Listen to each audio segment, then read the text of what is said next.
Assalamualaikum warahmatullahi wabarakatuh.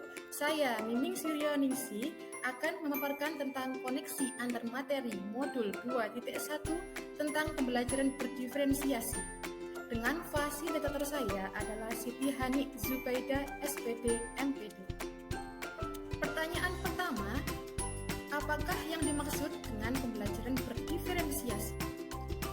Pembelajaran berdiferensiasi adalah serangkaian keputusan masuk akal atau common sense yang dibuat oleh guru yang berorientasi kepada kebutuhan murid.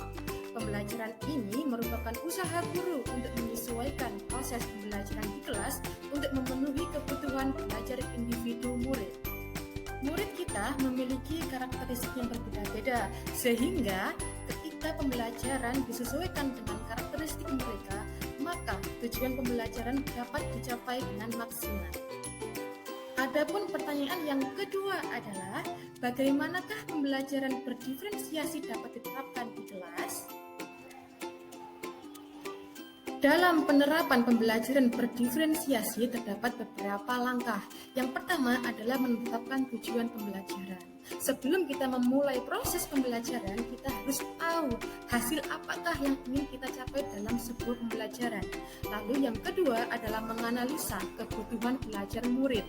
Di sini ada 3 macam, yaitu kesiapan belajar murid, minat murid, dan profil belajar murid. Selanjutnya, kita merencanakan pembelajaran berdiferensiasi. Ini sesuai dengan pemetaan kebutuhan murid. Apakah nanti akan berdiferensiasi konten, proses, ataupun produk. Dan yang terakhir adalah mengevaluasi serta merefleksi hasil dari materi yang kita berikan pada proses pembelajaran. Dalam analisis kebutuhan murid terdapat 3 aspek. Yang pertama adalah kesiapan belajar murid. Kesiapan belajar adalah kapasitas untuk mempelajari materi, konsep, atau keterampilan baru. Menurut Tomlinson terhadap 6 equalizer yang menggambarkan tentang kesiapan belajar murid. Yang pertama adalah mendasar atau transformatif. Ini merujuk pada penguasaan materi. Yang kedua, konkret atau abstrak. Ini merujuk pada kebutuhan alat bantu.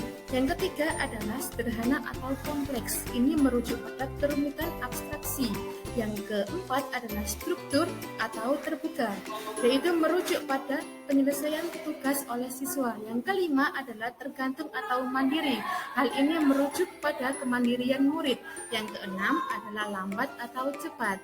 Hal ini merujuk dalam kecepatan dalam menguasai materi. Aspek yang kedua adalah minat murid. Beberapa cara guru menarik minat murid adalah menciptakan situasi pembelajaran yang menarik. Yang kedua adalah menciptakan konteks pembelajaran yang dikaitkan dengan minat individu murid. Yang ketiga adalah mengkomunikasikan nilai manfaat dari apa yang dipelajari oleh murid. Yang keempat adalah menciptakan kesempatan-kesempatan di mana murid dapat memecahkan persoalan atau problem-based learning. Aspek yang ketiga adalah profil belajar murid. Beberapa faktor yang terkait dengan profil belajar murid adalah: 1. Preferensi terhadap lingkungan belajar. Yang kedua adalah preferensi pengaruh budaya. Yang ketiga adalah preferensi gaya belajar yang terdiri dari 3, yaitu visual, auditory, dan kinestetik. Dan yang keempat adalah preferensi berdasarkan kecerdasan manajemen. Adapun strategi pembelajaran berdiferensiasi terdapat 3 hal. Yang pertama adalah berdiferensiasi konten. Nah, dalam diferensiasi konten ini variasi sumber bahan ajar yang kita pakai bisa berupa teks, video, rekaman, PowerPoint, atau yang lainnya. Yang kedua adalah berdiferensiasi proses, di mana metode dan model yang kita gunakan bervariasi. Misalnya untuk metode adalah discovery learning, project-based learning, hybrid learning, ataupun yang lainnya. Dan untuk model bisa kita gunakan diskusi, tanya jawab, role playing, sosial drama, dan yang lainnya. Yang ketiga adalah berdiferensiasi produk, di mana ini adalah variasi dari tagihan tugas yang dikerjakan oleh murid kita. Misalnya berupa poster, video, infografis, ataupun laporan tertulis. Pertanyaan yang ketiga adalah bagaimanakah pembelajaran berdiferensiasi dapat memenuhi kebutuhan belajar murid dan membantu mencapai hasil belajar yang optimal. Setiap murid memiliki karakteristik yang berbeda-beda. Tidak semua murid bisa kita beri perlakuan yang sama.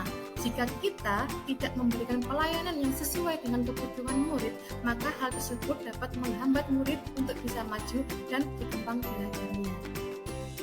Dampak dari kelas yang menerapkan pembelajaran berdiferensiasi adalah bahwa setiap siswa merasa disambut dengan baik. Yang kedua, murid dengan berbagai karakteristik merasa dihargai, merasa aman, dan ada harapan bagi pertumbuhannya.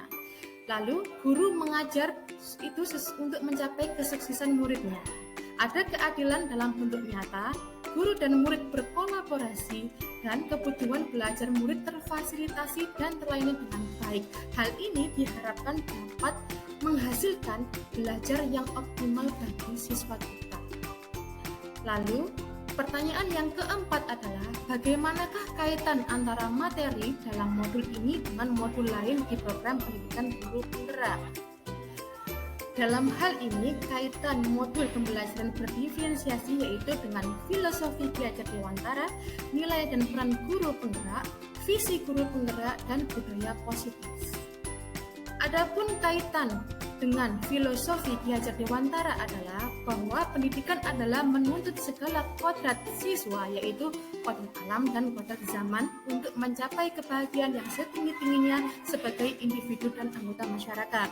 Pendidikan harus memperhatikan kodrat murid karena setiap murid memiliki bakat, kemampuan, dan potensi yang berbeda-beda, sehingga pendidik harus membimbing, memfasilitasi agar mereka dapat berkembang dengan baik. Kaitannya dengan modul ini adalah melalui pembelajaran berdiferensiasi, guru dapat mengakomodasi kebutuhan murid yang memiliki karakteristik yang berbeda-beda melalui analisa kebutuhan murid. Setelah itu dilakukan pembelajaran yang sesuai dengan hasil pemetaan kebutuhan, sehingga murid dapat memperoleh hasil yang maksimal sesuai dengan tujuan pembelajaran.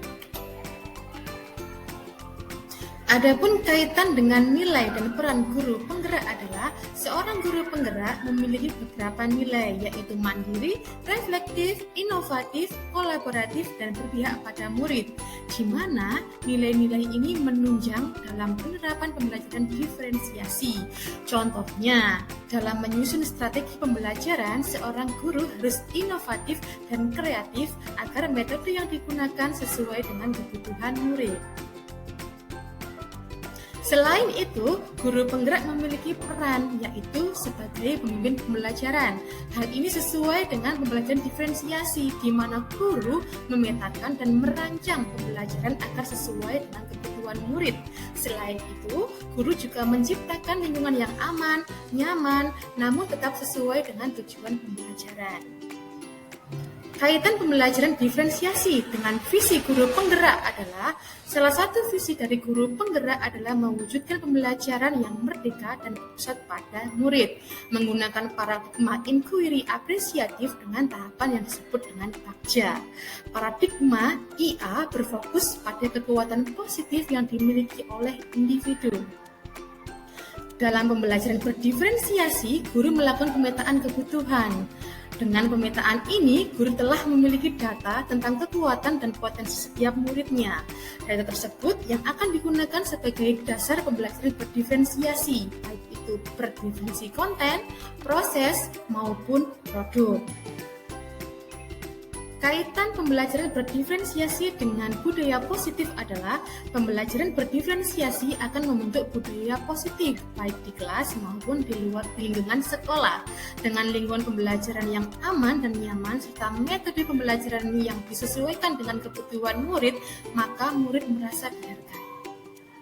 Budaya positif yang terintegrasi dalam pembelajaran berdiferensiasi akan menciptakan hubungan yang harmonis antara guru dan murid. Budaya positif mendorong murid untuk berpikir, bertindak, dan mencipta sebagai proses memerdekakan diri, sehingga murid menjadi mandiri dan bertanggung jawab pada dirinya sendiri. Demikianlah pemaparan saya tentang koneksi antar materi modul 2.1. Atas perhatian. perhatiannya. Saya ucapkan terima kasih. Wassalamualaikum warahmatullahi wabarakatuh.